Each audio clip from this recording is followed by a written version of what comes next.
ನಾವೆಲ್ಲ ಯಾವಾಗ್ಲೂ ಹೇಳ್ತಾ ಇರ್ತೀವಿ, ಕರ್ನಾಟಕದಲ್ಲಿ ನಾವು ಕಂಡಂತ ಮುಖ್ಯಮಂತ್ರಿಗಳಲ್ಲಿ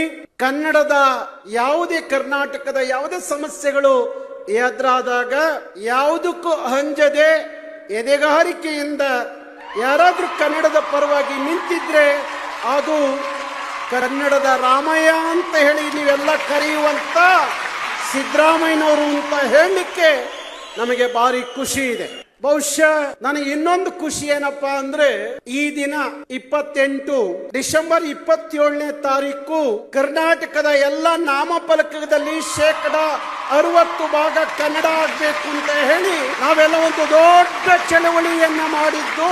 ಈ ದಿನ ನಾನು ಜೈಲಲ್ಲಿ ಇದ್ದೆ. ಆ ಜೈಲಲ್ಲಿ ಇದ್ದಂತ ದಿನ ಇವತ್ತು 28ನೇ ತಾರೀಕು ಒಂದು ವರ್ಷ ಆಯ್ತು. ಬಹುಶಃ ಇಲ್ಲಿವರೆಗೂ ಯಾರು ಕನ್ನಡದ ನಾಮಫಲಕದಲ್ಲಿ 60% ಕನ್ನಡ ಆಗ್ಬೇಕು ಅಂತ ಹೇಳಿ ಯಾರು ಇವತ್ತವರೆಗೂ ಒಂದು ಕಾಯ್ದೆಯನ್ನ ಮಾಡಿರ್ಲಿಲ್ಲ. ಅದು ಸಿದ್ದರಾಮಯ್ಯನವರು ಆ ಕಾಯ್ದೆಯನ್ನ ಮಾಡಿದ್ರು.